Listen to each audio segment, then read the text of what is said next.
So here we are, episode 16. I finally figured out how to unlock the tier 4 characters to fight. Essentially, as you can see, the ghouls is gone. You only had to fight him 5 times. I fought it like a couple more times after the 5 times on the last episode's recording. I thought maybe it was more than 5 times to beat it, but in actuality, you had to beat it 5 times in order to unlock Merrick, and then you had to beat Merrick once in order to unlock the ghouls as their playable characters, like individually. Plus, from the looks of it, it also kept the win-loss records while you were fighting them randomly. So that's why you see Umbra and Strings with one, and then you got 2 with the other ones. So I guess we just have to beat Arkana 3 more times, Rare Hunter 3 more times, Umbra and Loomis 4 more times, Strings 4 more times, and then Odeon 3 more times. And I'm hoping that will unlock the rest of the 5 stars with Merrick. But let's see. Arkana was a like 2 tribute turbo for Dark Magician deck, I think. They have a lot of ways to get 2 monsters onto the field in order to tribute summon for Dark Magician as fast as possible.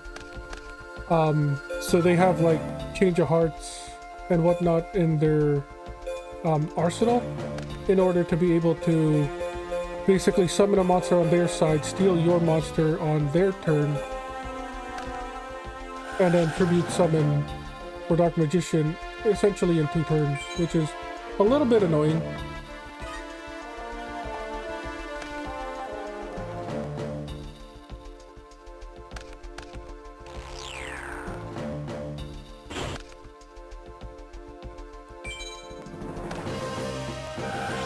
Cannon Soldier's new. If they try to attack, we do have a way to bring back our monster.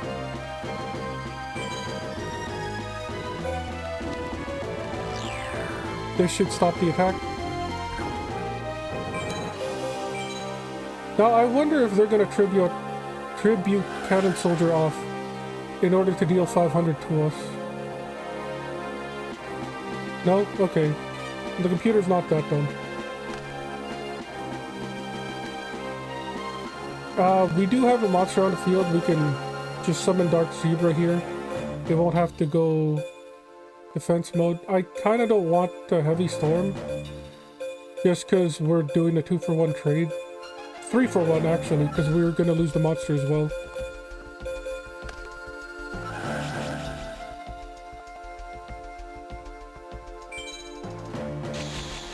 Hopefully this isn't like a Mirror Force.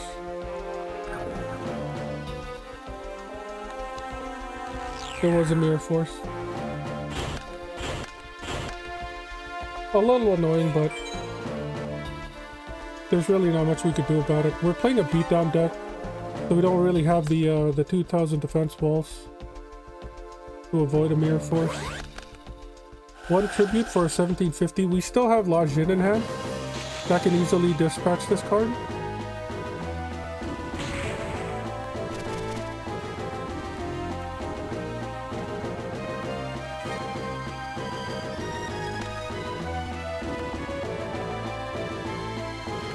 We can Forceful Sentry here. See what else they have.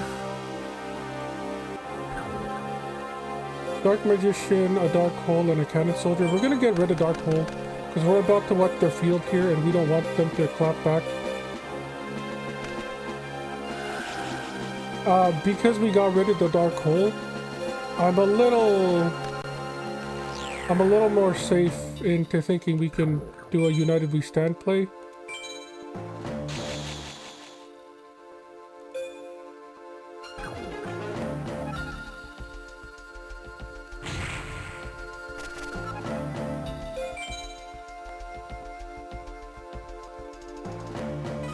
Hopefully they don't draw into anything crazy.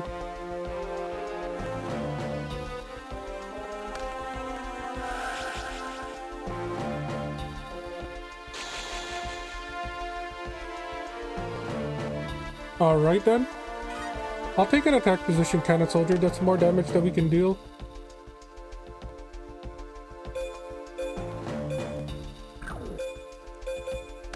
Neo has 100 less defense. In case we do need to put some defense position monsters. They run multiple copies of Dark Hole, so I would not be surprised if they have 3 copies in their deck and they're just waiting to draw one. It seems every single one of these Rare Hunter characters, or the 4 stars, have like illegal decks. We have enough damage on the board, I don't mind heavy storming.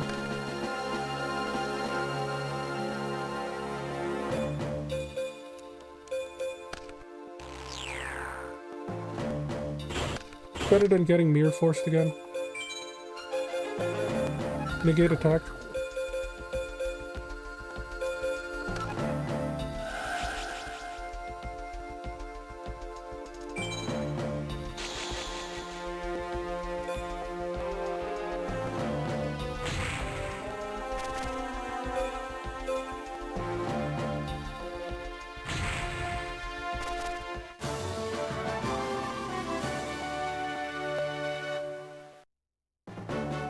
I honestly kind of want to pull more from the Hades pack. The 18 beater in the form of that Cyclops is just too tempting. Dark Ruler or Hades is great. That could be a second boss monster outside of Jinzo. 2450 attack, so it can actually beat over Jinzo. The effects of any monsters destroyed by feed type monsters on your side of the field in battle are cancelled. This card cannot be special summoned from the graveyard. So it sucks that we can't reborn it. But it's great that we're able to negate things like Witch of the Black Forest, Sangan, recruiters like Mother Grizzly, Giant Rat, stuff like that. Even things like DD Warrior Lady. We haven't faced yet, but that's also another card that we might be able to stop. There's really no reason to upstart right now.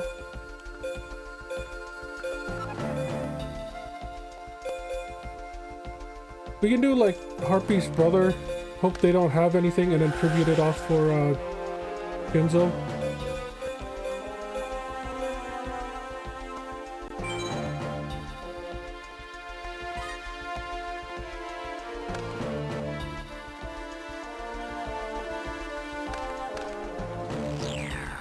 Dark Hole's annoying, but they run multiple copies. There was a good chance that they would have started with one. Barrel Lily's a little annoying, since Sangan can't attack over it, or at least crash into it. Witch of the Black Forest can crash on it.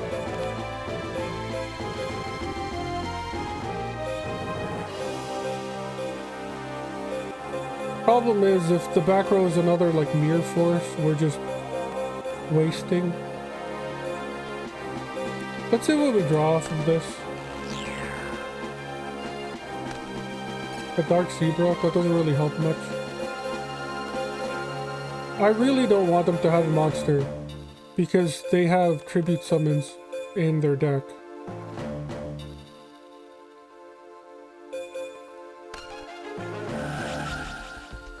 At least if this thing dies with Ring of Destruction or Mirror Force, we're able to look up a Penguin Soldier for the next turn.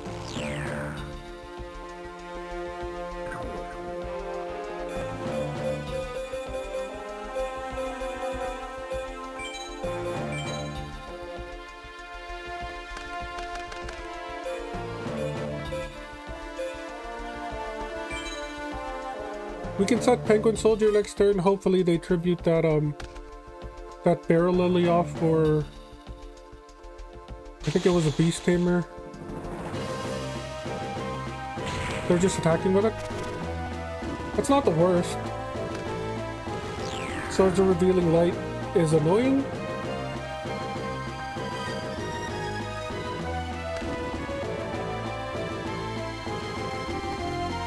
We could do the Change of Hearts play here, but they don't have any face downs.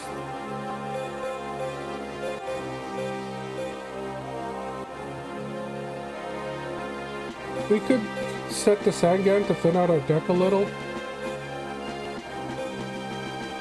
Setting just Penguin Soldier and them not like tributing or summoning another monster feels like a waste, honestly. Let's set the Sangan.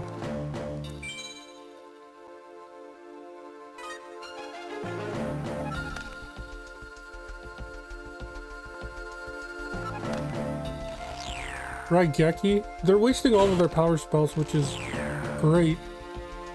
When Jinzo hits the field, that's less cards at their disposal to stop the Jinzo from just steamrolling them. We are taking a bunch of damage though, which is a little annoying.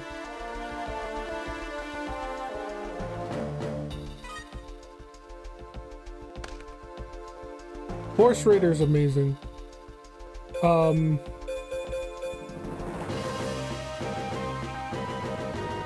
I'm just gonna summon Neo the Magic Swordsman here. Hopefully they don't have anything big that can attack over it. We are gonna discard if we just end our turn. So let's set Mage Power.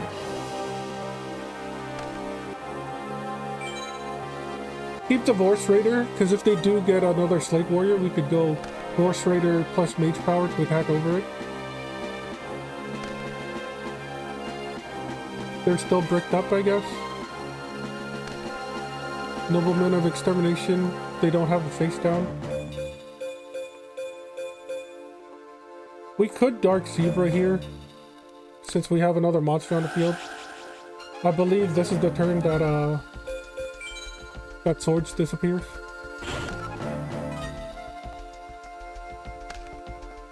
Hopefully they're still bricked up.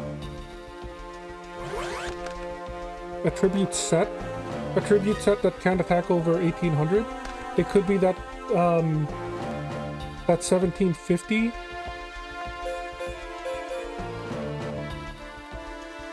We could change a hearts and then tribute it off for a Jinzo. That's 2, 3, 4. We might have lethal here actually.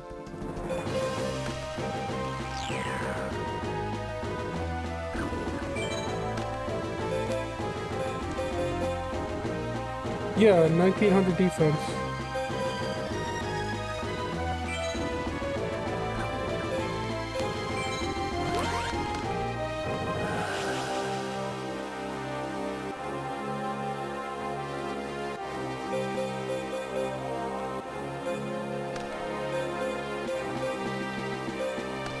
So hopefully my math is right and Mage Power plus Jinzo is lethal with the rest of the damage on the board.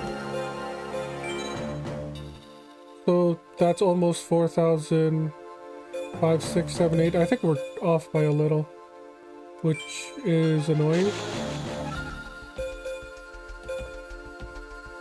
If they get another Dark Hole, we're basically screwed because we're putting all of our eggs into one basket.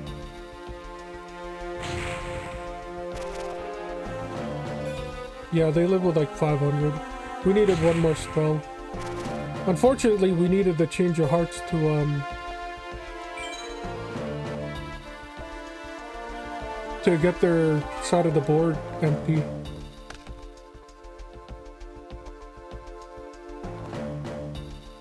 Okay, they didn't draw into anything.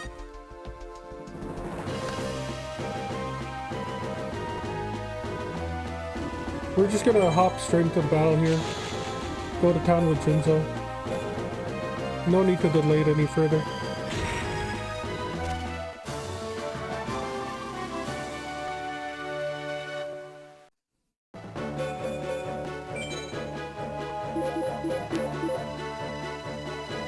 Seal of the Ancients? At the cost of 1,000 of your own life points, flip all of your opponent's face down cards face up. After seeing them, so it doesn't actually do anything. You're just paying 1,000 to see what cards your opponent has set.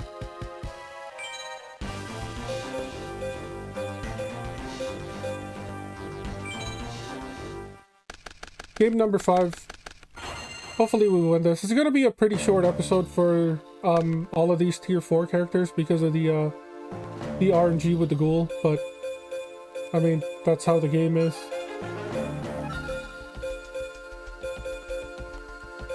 So we can get our opponent here into 2 cards before they're even able to do anything, which is kind of funny.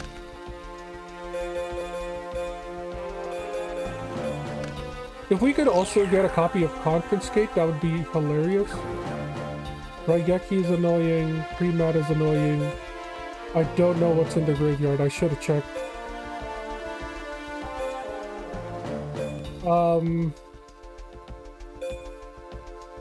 If they discarded something like Dark Magician, I really don't want Pre-Mat to bite us in the butt. There was a Change of Hearts and Ring of Destruction. Okay, I chose the wrong card, but that was my fault. I didn't check the graveyard.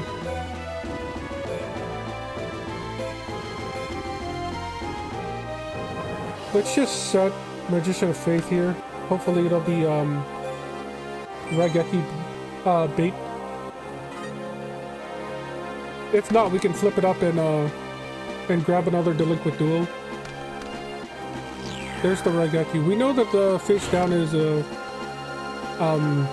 negate attack, so we don't have to worry about running into it.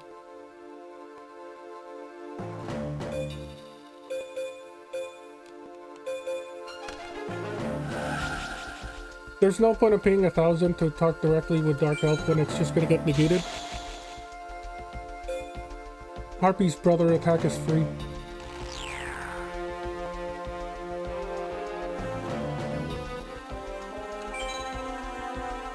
So far, so good. We're keeping the board clear of their shenanigans.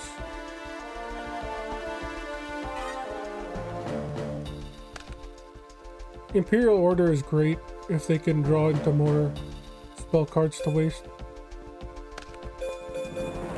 We can deal a lot of damage here. 2,000 from Dark Elf. Another 2,000-ish from Harpy's brother, and then 1,500 from Mage Power with all the face-down cards. They'll be less than half.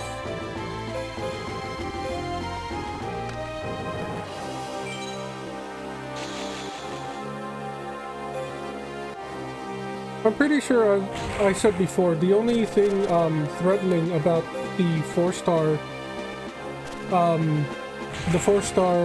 opponents is the fact that they run multiple limited cards. Their decks are really easy to beat outside of that. It's just annoying getting Darkhold and then Raigeki and then Darkhold again.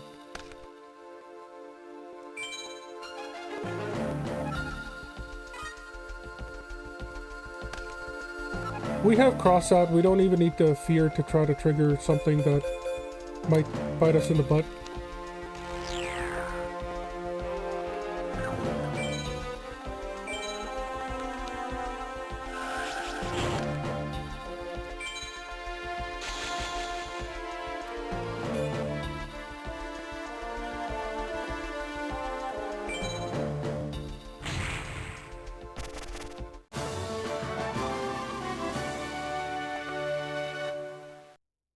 Come on, second Cyclops. Fatal Abacus? As long as this card raised face up on the field, each time a monster card is sent from the field to the graveyard, it will cause its owner 500 points of direct damage. That's not bad. If we had, like, board wipes, it wouldn't be terrible. Like, multiple copies of Torrential Tribute, Dark Hole, Raigeki. Unfortunately, we don't. This is a level 5 18 beater, which kinda sucks. Cave Dragon is a 2,000 attacker? Level 4? Cave Dragon cannot be normal summoned. If there are any other monsters on your side of the field... Wait. Cannot be normal summoned if there are any other monsters on your side of the field. Also, it cannot attack unless there is at least one other Dragon-type monster on your side of the field. So it needs to be the first thing that you normal summon. And... it can't attack until the next turn unless you have a way to summon a second monster on the field. a lot of restrictions on a 2000 beater, but then again, that was the way to nerf him at the time. That should be 5 wins. It is. So yeah, very short episode. 5 wins against Arkana. Next episode, a vanilla named Rare Hunter. I'll see you then.